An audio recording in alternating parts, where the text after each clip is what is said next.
ਖੂਏ ਤੇ ਖਲੋਤੀ ਏ ਤੂੰ ਮਲਮਰ ਪੈਰ ਨਾ ਧੋ ਬਾਗੇ ਚੰਬਾ ਖਿੜਾ ਰਿਆ ਤੂੰ ਬੈਠੀ ਹਾਰ ਪਰੋ।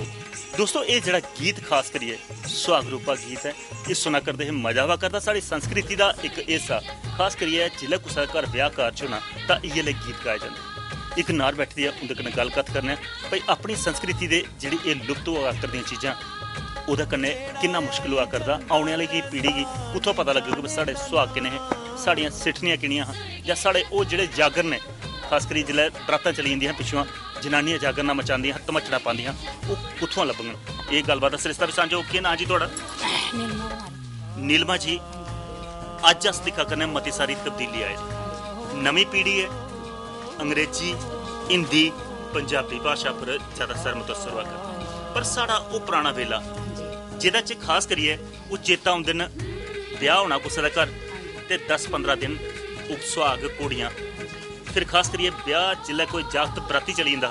ब्याह जंदा हा पिछों जनानियां जिहड़ियां जागरना करदियां वो धमचड़ा पाउंदा हा वो अस भुलदे जाकर जां कोई घर दे विच कोई जवाई भाई आउणा ते ओहदी खातर जिहड़ी बोलें कन्नै भी हुंदी ही शैल वो सिठनियां क्या ये चीज़ां जिहड़ियां अज ग्राएं च हैन जां लुप्त होआ दियां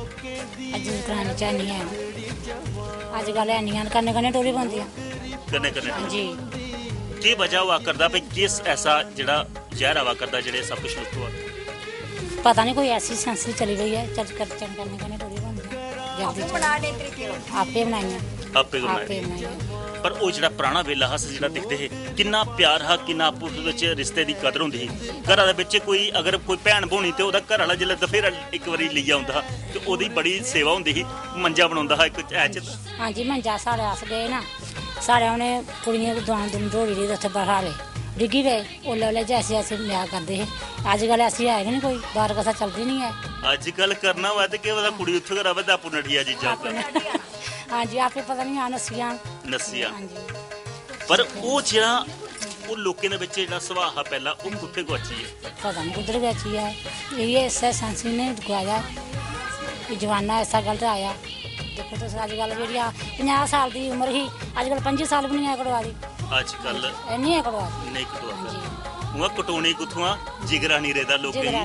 जियां पुराने बजुर्ग सनांदे ने भाई कम्म धंधा करदे हे ते शैल जिंदगी जींदे हे अज कम्म नहीं करदियां जियां सवेरे गै सिर बन्नियां उठदियां ते उन्हें कम्म कुत्थों करना ते फिर उम्र कुत्थों होनी हां जी ये है अजकल कोल हत्थ नहीं सिर दर्द बथेरी उठ नहीं सकदे मंजेरा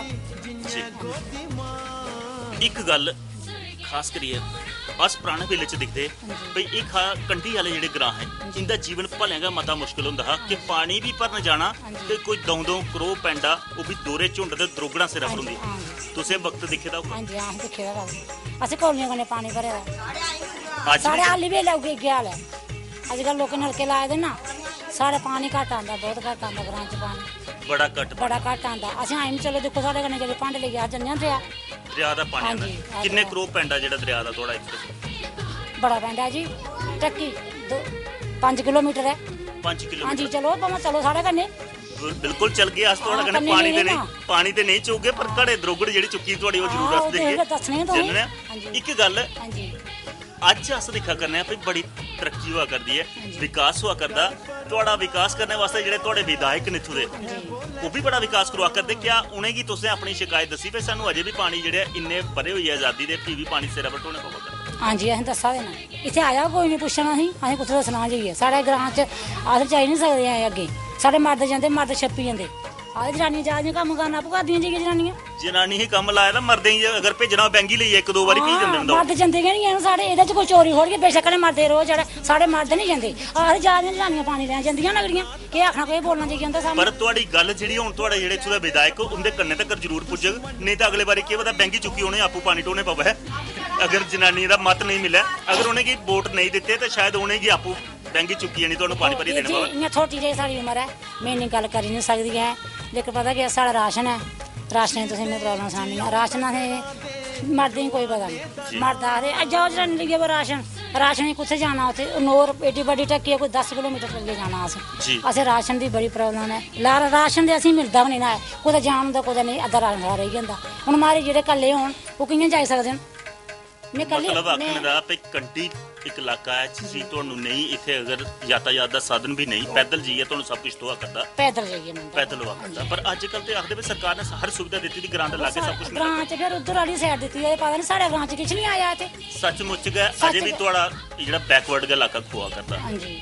ਇੱਕ ਗੱਲ ਹੁਣ ਇਹ ਤੇ ਸ਼ਿਕਾਇਤ ਤੁਹਾਡੀ ਪੁੱਜੀ ਸਾਡੇ ਮੰਤਰੀਆਂ ਤੱਕ ਕਰਦੇ ਸੰਤਰੀਆਂ ਤੱਕ ਹੁਣ ਇੱਕ ਤੁਹਾਡੇ ਨਾਲ ਉਮੀਦ ਕਰਨੇ ਆ ਕਿ ਤੁਸੀਂ ਉਹ ਸੰਸਕ੍ਰਿਤੀ ਵਾਲੇ ਕੋਈ ਥੋੜਾ ਰੇ ਸਾਨੂੰ ਸਿੱਠਣੀ ਵਾਲੇ ਗੀਤ ਸੁਣਾ ਗਿਓ ਕਿਉਂਕਿ ਉਹ ਸੁਣਾ ਕੇ ਉਹ ਪਹਿਲੇ ਸਾਰੇ ਇੱਕ ਹੀ ਵਜ੍ਹਾ ਸੁਣੋ ਤੁਹਾਡੀ ਇਕੜੀ ਵਜ੍ਹਾ ਅਸੀਂ ਸੁਣ ਲਈ ਤੁਹਾਡੀ ਵਜ੍ਹਾ ਪੁੱਜ ਵੀ ਗਈ ਹੁਣ ਅਸੀਂ ਤੁਹਾਡੇ ਕੋਲ ਉਹ ਗੀਤ ਸੁਣਨਾ ਸਿੱਠਣੀ ਵਾਲਾ ਦੋਸਤੋ ਗੱਲ ਸੱਚੀ ਹੈ ਇਹ ਜਿਹੜਾ ਇਸ ਗ੍ਰਾਂ ਦੇ ਵਿੱਚ ਅਸੀਂ ਦਿਖਾ ਕਰਦੇ ਪਾਣੀਆਂ ਦੀ ਇੰਨੀ ਤੰਗੀ ਕਿ ਪਾਣੀ ਜਿਹੜਾ 5 ਕਿਲੋਮੀਟਰ ਜੀਆਂ ਆਖਾ ਕਰਦੇ ਵੀ ਢੱਕੀ ਢਲੀ ਹੈ ਤੇ ਉਹਦੇ ਦਰਿਆ 'ਚ ਪਾਣੀ ਦਰੋਗਣਾ ਚੁੱਕਿਆ ਆਉਣੇ ਪਵਾ ਕਰਦੀਆਂ ਬੈਂਕੀਆਂ ਬੰਦੇ ਨਹੀਂ ਚੁੱਕਦੇ ਬੰਦੇ ਆਖਦੇ ਵੀ ਕੰਮ ਜਨਾਨੀਆਂ ਕਰਾ ਕਰਦੀਆਂ ਸਾਨੂੰ ਕੀ ਜ਼ਰੂਰਤ ਹੈ ਸ਼ਿਕਾਇਤ ਵੀ ਖੁਦ ਹੈ ਵਿਧਾਇਕ ਤੱਕ ਪਜਾਈ ਹੈ ਔਰ ਦੂਆ ਨੰਬਰ ਇਹਦਾ ਰਾਸ਼ਨ ਜਿਹੜਾ ਹੈ ਇੱਥੋਂ ਦਾ ਆਖਾ ਦੇ ਵੀ 10 ਕਿਲੋਮੀਟਰ ਦਾ ਢੱਕ ਚੜੀ ਹੈ ਤੇ ਅੱਗੋਂ ਗ੍ਰਾਮ ਦਾ ਨੌਰ ਜਿੱਥੇ ਇਹਦਾ ਰਾਸ਼ਨ ਹੈ ਇਹ ਰਾਸ਼ਨ ਲੈਣੇ ਵਾਸਤੇ ਵੀ ਇੰਨੀ ਦੂਰ ਜਾਣੇ ਪਵਾ ਕਰਦਾ ਹੈ ਨਹੀਂ ਅੱਜ ਤੇ ਸਰਕਾਰ ਆਖਦੀ ਵੀ ਰਾਸ਼ਨ ਡਿਪੂ ਉਸ ਗ੍ਰਾਂ 'ਚ ਲੱਭੀ ਜਾਂਦਾ ਜਿੱਥੇ 2-2.5 ਜਿਹੜੇ ਆਬਾਦੀ ਦਾ ਕੁੰਬੇ ਜਿੱਥੇ ਰੌਂਦੇ ਹੋਣ ਪਰ ਇਸ ਗ੍ਰਾਂ 'ਚ ਤੇ 2500 ਕੋਲ ਉੱਪਰ ਆਬਾਦੀ ਹੈ ਅਜੇ ਤੱਕ ਰਾਸ਼ਨ ਲੈਣਾ ਹੀ ਨਹੀਂ ਬੜੀ ਦੂਰ ਜਾਣੇ ਪਵਾ ਕਰਦਾ ਇੰਦੀ ਸ਼ਿਕਾਇਤ ਮੈਨੂੰ ਲੱਗਦਾ ਪਈ ਸਾਡੇ ਜਿਹੜੇ ਅਧਿਕਾਰੀ ਨੇ ਉਹਦੇ ਤੱਕ ਜ਼ਰੂਰ ਪੁੱਜੀ ਹੋ ਉਹ ਵੀ ਟੋਲ ਲੈਣ ਤੇ ਸਾਡੇ ਖਾਸ ਕਰੀਏ ਮੰਤਰੀ ਤੇ ਜਿਹੜੇ ਇੱਥੋਂ ਦੇ ਵਿਧਾਇਕ ਸ਼੍ਰੀ ਸ਼ਾਮ ਲਾਲ ਸ਼ਰਮਾ ਹੋਰ ਉਹ ਵੀ ਅਗਰ ਇਸ ਗ੍ਰਾਂ ਦੀ ਟੋਲ ਲੈਣ ਤੇ ਅਗਲੇ ਵਾਰੀ ਜਿਹੜਾ ਉਹ ਮਤ ਪਾਉਣ ਉਹਦੇ ਵਿੱਚ ਮਤ ਇਹਦੇ ਜਿਹੜੇ ਉਹ ਪੱਕੇ ਹੋ ਜਾਣ ਇਹਦੇ ਕੋਲ ਹੁਣ ਇੱਕ ਸਿੱਠਣੀ ਜ਼ਰੂਰ ਸੁਣਨਾ ਤੇ ਫਿਰ ਕੁਛ ਹੋਰ ਵੀ ਬਣ ਟਟੋਲੀਏ ਉਹਦੇ ਮਨ ਦੀ ਗੱਲ ਵੀ ਤੁਹਾਡੇ ਨਾਲ ਸਾਂਝੀ ਕਰਨੀ